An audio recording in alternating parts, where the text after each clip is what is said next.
duo are on the edge of Epping Forest.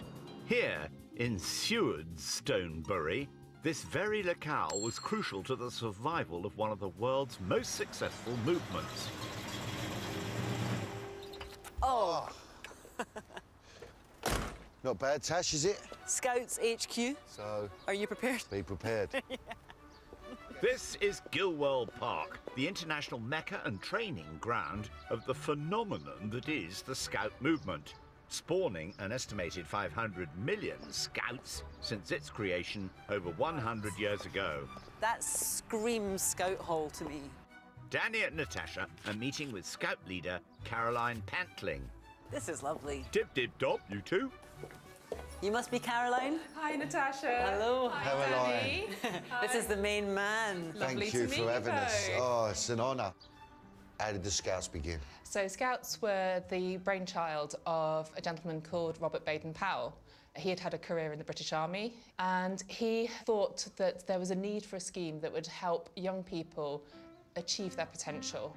This idea would develop into the international bestseller Scouting for Boys, which to date has sold over 100 million copies.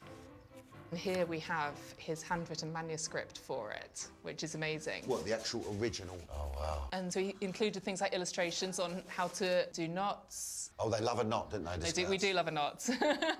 He didn't want to just write a book and launch it. He wanted to test his ideas with real young people first. So he organised a camp on Brantesy Island, which is in Poole Harbour.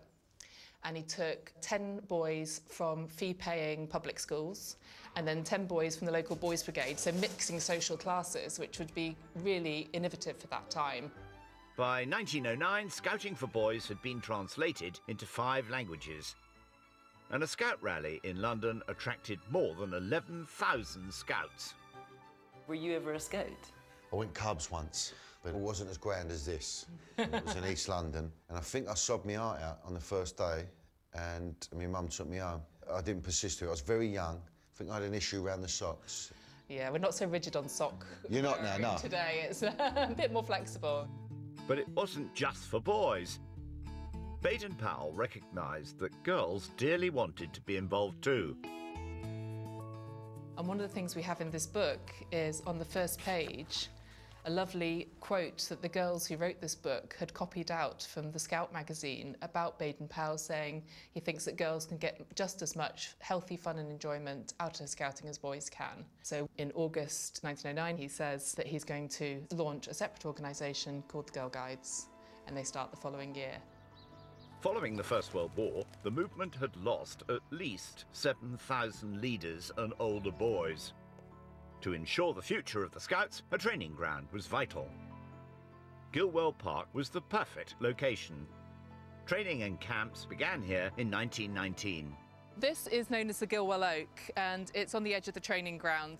The oak tree is a really important symbol in scouting. In 1929, Baden-Powell did a little cartoon, and he said that the Brantesy Island camp was the little acorn from which the mighty oak of scouting grew. What about Baden-Powell as an individual? You know, obviously at this point in the 21st century, people are looking back and scrutinising the actions of people from history. Do his actions bear close scrutiny? Well, one of the things that often is brought up is, was there a connection to the Hitler Youth? Because Hitler took quite a lot of the ideas about healthy living, being a strong individual, looking after yourself, and twisted them to make his own idolatry of racial supremacy, anti-Semitism. So he took some of Baden-Powell's ideas and twisted them for his own means.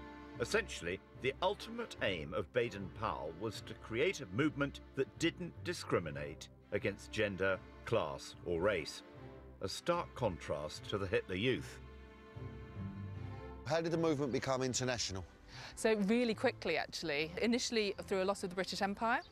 So there was awareness of what young people were doing back in the UK, and people wanted to be part of that. And I think there's only 6 countries across the world now where scouting doesn't have a presence, and there are 57 million scouts across the world. So if you think there's 20 boys on Brantesy Island, that's quite a success story. Before we skedaddle, Scout leader Caroline has laid on a treat for our wannabe Scouts. In true Scout fashion, we're all kitted out to race in a makeshift raft. Good luck! Here we go. Here we go, don't be shy. Boot it, Ralph, boot it. That's it. Very motivational, Danny. We've got to take the outside lane. Okay, Danny. You two backwards, backwards. Oh, my days. Okay. Here we go, we're on the home straight. We're on the home straight. We're on the home straight. I think we're on the home straight.